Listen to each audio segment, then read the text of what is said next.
Welcome to Athletes to Entrepreneurs, the Alumni Journey. I'm Rob Finkelstein, founder and CEO of Alumni Direct. We've created a platform to help athletes and other alumni network and connect through their affinity groups. And this show has been created to teach and inspire athletes that there is life after sports. We interview former collegiate professional athletes and talk about their journey and things that they've done to really inspire these other athletes. So today we're really excited. We have Jamie Mittelman on, and she's going to blow us away with this. It's going to be a great podcast. She's a podcaster herself, so we're going to learn a lot today from her. But how you doing today? I am awesome. Super psyched to be here. Thanks for having me, Rob. That's great. I love the positive attitude. So Jamie was a college soccer player at Middlebury College, and then once she finished playing, she got into teaching, and then ultimately now she's the founder and CEO of her company, Flame Bearers.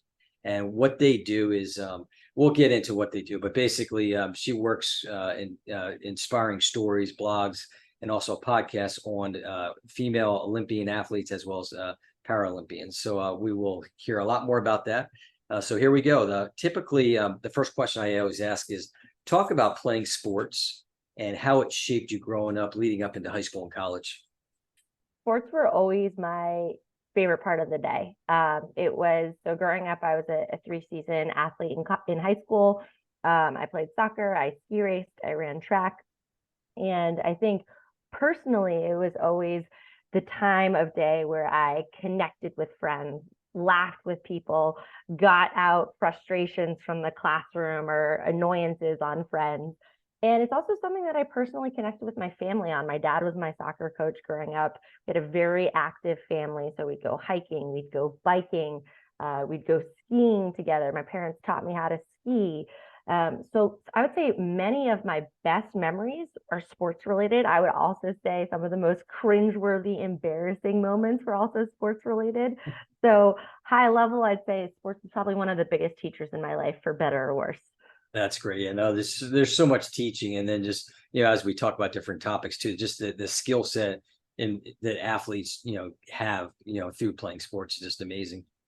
100%. I always credit with being on a team sport with so much of my mentality that supported me in the workforce afterwards, with being in close friend groups, in terms of just always being team oriented.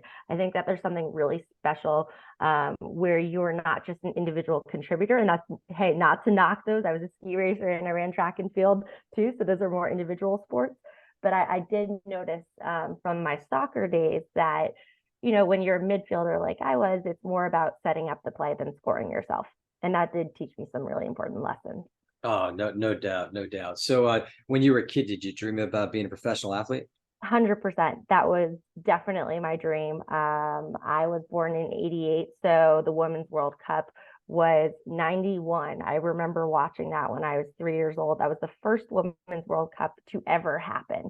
There hadn't been a Women's World Cup before that. And I remember sitting at the TV and just thinking it was the coolest thing ever. My dad was actually a college soccer player for a little bit too, so he was a massive soccer fan.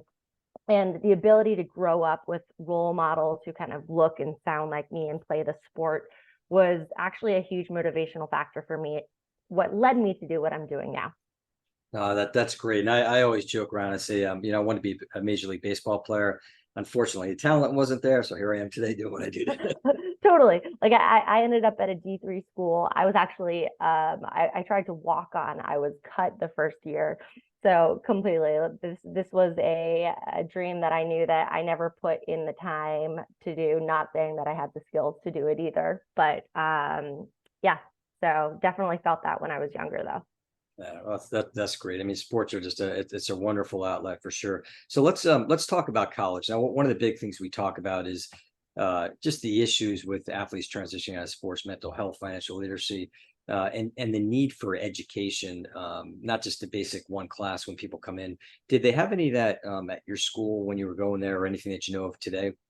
Absolutely none at my time. We had physical trainers who helped us with injuries, but I never once was approached from a mental health perspective, with a coach checking in, providing resources, saying, "Hey, James, how are you doing? You seem a little off today." Nothing like that existed. So I'm actually quite optimistic and a little envious of the athletes in college today, because no, that was not a thing when I was there, and I was there from '06 to 2010. Okay. Yeah. And I think it's like you say, it's probably getting better today, but I think there's still that need. I mean, some schools have different programs with it. I know I had one of my podcast guests talked about he really wishes he would have had, say, like a 4-week workshop or maybe even a semester that was kind of, in a sense, almost forced on the athletes to take, just knowing that there is other areas that you need to look at in life and just to better prepare them. 100%. I mean, so many athletes, and I think this was a little less so at my school because we were a D3 school, had kind of come to terms by the time that they enroll. And I was a D1 club player in high school. I was recruited to multiple D1 schools, but I didn't go there, and I was not recruited to Middlebury. But I think when you go to a D3 school, there's a certain expectation going in that you've already probably kind of come to terms that your childhood dream of being a professional baseball player or soccer player is not the course you're on. Usually you go to a school that is like UNC for soccer, for example. There are certain schools that are the certain go-to spot for that sport, and I wasn't on that track. So I think I kind of came to term with that a lot earlier. But it would be really nice to have support for athletes who, sports are a huge part of their life. How do you rejigger your day and think about your personal identity? Because I know a lot of my teammates and friends in other sports had massive identity crises when they hang up their cleats and they say, who am I if I'm not, a college soccer player anymore? I'm just Jamie. And you have to really do the hard work in terms of figuring out what your identity is and who you are without that stamp. Yeah, and I agree, and you're right. I mean, so many people, the athletes, especially the ones that might even be fortunate enough to go beyond college and play professional, or even not. To your point, I think it's just they identify themselves as the athlete, not the person. And I think we need to do things to help them out. I mean, we're talking about, and the other thing we talk about too, like we've talked about going into athletic departments per se, and kind of almost partnering with them with different resources. The financial literacy, financial advisors, mental health, could be people that do networking, connecting, but having these different areas to not only help the current collegiate athletes, but maybe to circle back with some of their alumni that unfortunately didn't have that opportunity. I think that's so important. I look at myself and so many of my friends, and so much of who people, how they identify today. And I'm 13 years out of college, is still very from those formative years when I was in sports. And I say, oh yes, I'm an athlete. And that is a huge part of how I describe myself to other people. It doesn't mean I've played, competitive sports in years, but the long-term impact of sports sits with people. So I think circling back with those older people would be a great idea. Yeah, no doubt. And hopefully we can get at it and do that. So another area that we talk about, and obviously Alumni Direct, we're a platform of helping people to network and connect through their alumni groups. Talk about when you were at Middlebury, and it could be across soccer and then other sports. Was there any type of alumni engagement kind of encouraged from the school? And maybe not, if not then, is there any today? Yeah, so every year we're invited back for an alumni game. And I know that a lot of people go. There's alumni Facebook groups, communities, things like that. I think the further out you get, and this is probably true of most communities, the engagement kind of goes down. There have also, there's emails that go out to the entire student body, celebrating current athletes and wins and championships and things like that. And I always love to kind of keep tabs on those. And do they like along with that? Because a lot of times I'll talk about, I know a lot of schools do that, which is fantastic, having that, as alumni, the homecoming games and all that. But do you see the movement of just coming back more like on the mentoring side, or just, that kind of aspect of just, helping to teach them, facilitate, whether it's jobs or again, other types of aspects of life? More on the mentorship side and the job side. So I know the Middlebury network is very strong. That was one of the reasons why I was really excited to go there. It's a small, tight-knit community in rural Vermont. So you got to opt in. You're not going there for being in Manhattan, because you look out the window and you're going to see cows, literally. So, I mean, people go there because the community is so tight. I think that pays off when you're in the alumni community because people will take your emails, people will take your calls, there's a whole mentorship platform for Middlebury alumni. And I think you can also check a box that you were an athlete if you want to be paired with an older athlete or a younger athlete too. So that is definitely an area where I think they have done a great job of supporting alums. And that's awesome. And I think other schools should follow that same model that you're talking about there. Because I think sometimes what happens too, I've talked to other athletes, is just that a lot of it depends on the coaching staff too. So like when you're there, you've got this coaching staff, and all of a sudden, when there's a changeover in coaching, which happens, across all sports, then maybe they're not as much in tune with the alumni that didn't play under them. Totally. I think that's exactly right. Yeah, and so with that, then hopefully, it's a two-way street too. I mean, there's times where I remember I was talking to an agent, and she was saying that not that the former NFL player wanted to come back and kind of give back to the program, and it wasn't that he was necessarily shunned, but it wasn't encouraged either. So I mean, I think it's got to be the school doing it, obviously, but also the athlete wanting to partake. 100%. And I think the leadership of the students is really important too, in terms of having the current captains being open to that and encouraging that. I think that always goes a long way too. Yeah, no doubt. Because I mean, they're going to look up to to the other athletes in the program, like you said, the captains and all that. So another area, and this kind of funnels into the same thing we talked about, alumni engagement. Talk about the importance of networking and connecting. So this is kind of funny because I would say I've gotten 2 of my 5 jobs out of school via pitches and networking. So these are not jobs that were posted online that I applied for. These were jobs that I either heard about via word of mouth, or I thought they should exist and I pitched them and they existed. So number one, I would say that when people are always like, oh, there's not enough time for networking, there's not enough time for that. I think that, and I get that there's only 24 hours in the day, but I do think setting aside 10 minutes a day, 15 minutes a day for a short coffee chat pays off in spades down the line.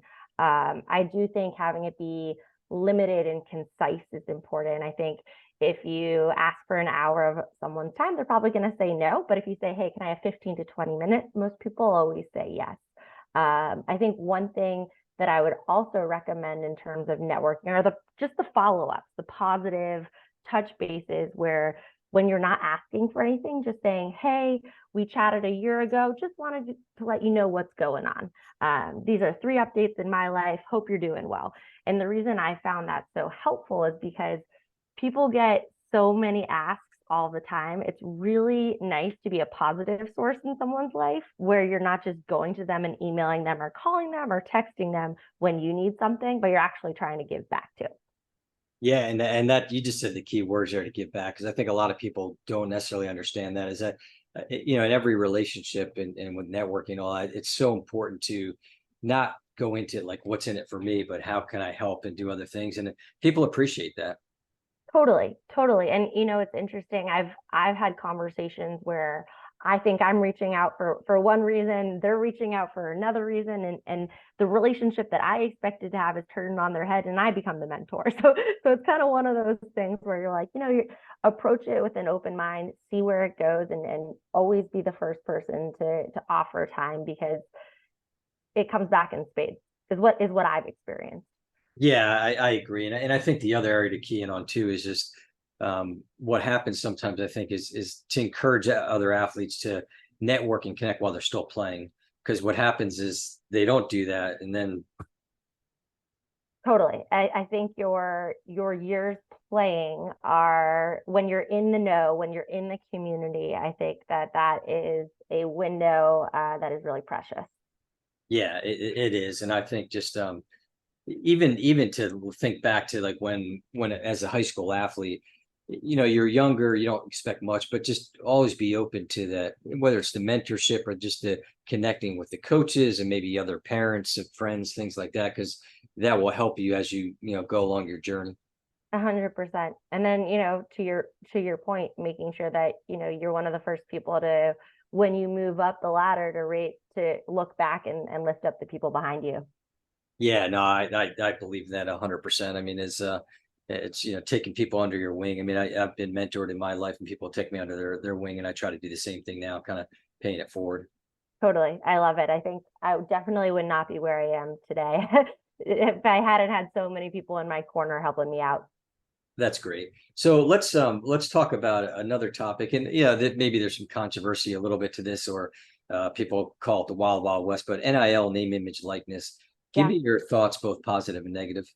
Sure. So, in general, my work today, just to provide some background on who I am, so people know why I'm coming at it from this angle. I started Flame Bearers 3 years ago, first storytelling platform specifically for elite women athletes, so Olympians and Paralympians. In general, I think NIL is fantastic because women athletes are underrepresented and undervalued. I think when you look at the sports media landscape in particular, just about 96% of sports media coverage goes to male athletes, and then the sponsorship dollars are just not there either. So I'm a fan of it because it's putting the opportunity and the dollars directly in the power in the hands of the athletes.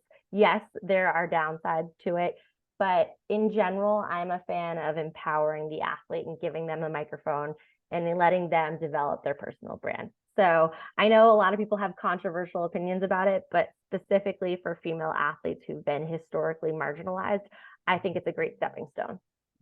Yeah, and I agree. In fact, I was talking to one person, she felt that actually the female athletes are better, I don't know, better suited or taking more advantage of the NIL in a positive way, just being more inclusive to their teammates as well. Whereas, you're always going to hear the stories of the people making the multi-millions and all that, but most NIL opportunities aren't like that. And I think the biggest thing that we see is just the need for education, because I think that's where most of the negatives come into play, whether it's not knowing how to manage the money side of it, or even as much as the mistakes people make on social media. Exactly. So what we're seeing right now is a democratization of a tool that historically has only been provided to professional athletes once they reach a certain level. And I think that with a new tool comes learnings and struggles and a lot of things. Like in the beginning when Facebook was out there, we didn't know how it was going to be used. So I don't think we have to throw the baby out with the bathwater, but I think that there are some really positives, some big positives here. Yeah, absolutely. So let's talk about now we're gonna kind of not fast forward, but talk about your transition out of sports. So, as Yeah. an athlete, you played your whole life, and you played college, had a great time. Now it's come to an end. Talk about your transition, and then give advice to other athletes. Totally. So graduated college in 2010, thought I wanted to be a teacher, moved to Bangladesh, worked at the first liberal arts school for girls in Asia. Totally mind-blowing experience. I was the only white person, the only woman on my plane. I had 4 men tell me I was going to the wrong place. Long story short, loved teaching, but realized I didn't want to be writing grants all the time, wanted to have more resources at my disposal, and frankly, wanted to work with more than the 14 girls in my classroom. So decided to get into the media world and work with charitable causes. Absolutely loved that, but then realized that I was running up against some ceilings and was looking around me at who was getting promoted, and they were all people with MBAs. And also some people with experience in public-private partnerships, working across sectors. So went back to school. I got my MBA at Dartmouth, and then I got a master's in policy from Harvard. And when I was there, I kind of had this moment where I had been pitching a role, again, back to our earlier part of, the role didn't exist, but I thought it should. And I got to the right people via networking, and it was with the International Olympic Committee. And they have a ton of amazing work they've done around elevating women in sport, but frankly, no one knows about it because it's buried in a really ugly, hard to read archive on their website. And given my background in media marketing, I basically said, hey, let me tell the world all the awesome stuff you've already done. You've already paid for this. Now let's get people to care. Let's get people to know that this has happened. And things were looking awesome and they were interested, and then COVID happened. So I essentially said, okay, fine. I guess I'll just do this on my own. And I started, this was my summers between year 1 and year 2 at Harvard. So I was getting my master's of policy there, and I said, okay, I guess we'll just start this on my own. I applied for funding. I built a team of faculty and classmates who were interested in storytelling for elite female athletes. And I jumped in. I was totally building the plane as I was flying it. I read every book about podcasting that I could get my hands on. And I spoke to anyone who would talk to me.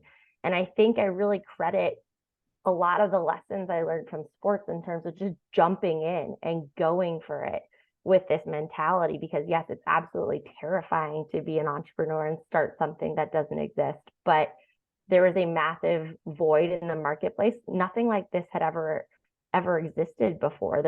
There's kind of now a massive wave of companies that do sports reporting for women, which is amazing. Just Women's Sports, I'm a massive believer in their work, but they're less on the storytelling side of things. What are the backstories? They're more about, this is the score of this game, which is amazing and so needed. But I really wanted to help bring to light the women wearing the jerseys, who they are and what they care about. So that's what I've been doing for 3 years.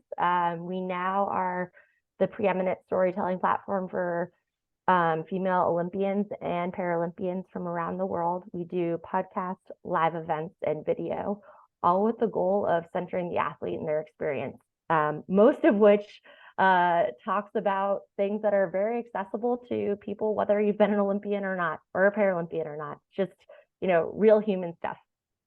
Yeah, that's great. I mean, just the storytelling and just the inspiration I'm sure that you're providing the others. And I know that you hear a lot about Olympians, and I know there was a documentary that I was talking about that someone shared with me, The Weight of Gold, and just, hearing just the stories. I mean, you can imagine as an Olympic athlete training your whole life for what could be like a really short event, depending what sport you're in. And then to just, whether you win the gold or silver, or you don't place, but, and then it's all done. And it's, and kind of the lack of recognition that these athletes have, which sounds like your platform is kind of getting them back in the limelight a little bit, which is great. Totally. The Olympic and Paralympic blues are such a common phenomenon where, after the games, people go home and they become depressed. And because they've worked their entire lives for this one, it could be a 5-second moment, it could be a 10-second moment, and then it's done. And if you had a bad night's sleep the night before, if you, imagine you got food poisoning, you're in a foreign country, there's so many different factors that, if you're on your game, that's amazing. But it's a once in a lifetime moment that can sometimes last a nanosecond, and then it's over. And then guess what? There's still people who have lives and they struggle, but people don't really talk about that. Yeah, no, and that you're right. And I think that's come across a lot in talking to different athletes, especially, when you're talking about transitioning out of sports, just from a mental health perspective. There's a need for more people out there helping out, not only athletes, people in general, but just it's a big problem. And I think it's not as taboo to talk about now as maybe it was in the past. So I think that, just doing different things like you're doing is great, because it's bringing more, front and center and giving these folks the opportunity to get help they need. Well, thanks for saying that. I think they get all of the credit, and I'm just kind of giving them the mic. Deja Young, for example, she's a Paralympic gold medalist, track and field. She is very outspoken about her attempt to commit suicide. And she is very open about that because she wants to make sure that other people don't go through what she went through. And she is very clear about, what that was like for her. And I talked to her mom too. And, I think it's people like Deja who are literally doing the hard work and who are sharing some really scary, vulnerable, tough times in their life, all for the benefit of other people. And yes, that's not saying she doesn't get anything out of it, but it's really coming from a service-oriented perspective of her wanting to make sure that other people, if they're struggling and going through something similar, feel supported. Yeah, no, and you need that. Like you said, it's not worrying about, again, get back to being the kind of the servant, not worrying about what's in it for you, because I think that's all going to come back. But it's making such a positive impact on other people, which is the whole thing that we want to do with this show. If we can just impact, obviously, always if you can impact one athlete, hopefully a lot more than that. Give me some final thoughts on, like, if you had a couple words of advice for people transitioning out of sports? Yeah, such a good question. I'd say the first one is to think about in terms of identity. And this was a lot of my graduate school experience, to be honest. And I still struggle with these questions. So this is an ongoing process for me. I would say in terms of my personal journey, I found it helpful to identify and think about myself as characteristics that are not dependent on my status as an athlete. So, for example, just because I am no longer a award-winning athlete who won A, B, and C doesn't mean that my value as an individual, as a person, is any less than. So thinking about who I am and how I think of myself as longer term characteristics and more value oriented than even the same thing. It's like, oh yes, I could identify as a Harvard graduate student, but I think those are also tied to external factors, just like in the same way that saying, I'm a college athlete is. And I think that I found for my long-term sanity, it's better to say, no, I'm a person of integrity. This is how I live my life, and characteristics that won't go away depending on the situation I'm in, or frankly, if I don't make the team or if I get rejected from Harvard, because I call those shots. Number two, I would say surround yourself with other people who make you happy. So other athletes, potentially, if you speak the same language, people who get you and are also going through the same thing. I think that that's been really helpful for me in terms of surrounding myself with people who also get it, who were athletes, who continue to be active, who continue to do things. I think I mentioned to you before, I just completed the Boston Marathon, and that was a huge win for me. So being in communities with people who just get it. I think there's a lot of people out there who are in very different worlds, and that's great. But I think sometimes it's really nice to surround yourself with people who kind of speak the same language. And I think that was very healing for me. And then the third one is to think about how you can continue to be an athlete. So fine, I'm not a college soccer player right now, but I just ran the marathon. I'm a certified yoga instructor. I do a lot of different active things that still make me happy, that still give me kind of a level. It's not the same thing as being on a team, but I think it checks a lot of the boxes.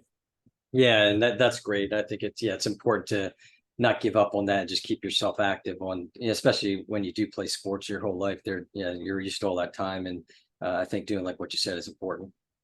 Totally. It's how I stay sane.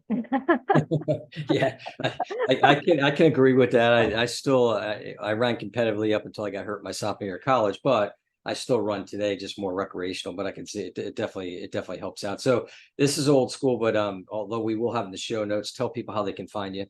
Sure.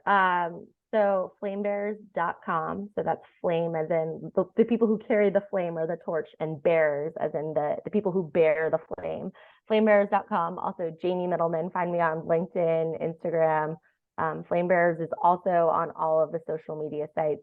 If you want to chat, we have a request form on our website. Also free to just, reach out to me on LinkedIn, Instagram directly, and I'll get back to you right away. And then what's the name of the podcast? Is it Flame Bears? Flame Bears. Okay, so listen to the podcast. There's a lot of great things out there to find us. You can find us on alumnidirect.com. You can follow us on LinkedIn, Facebook, Instagram, Twitter, all those.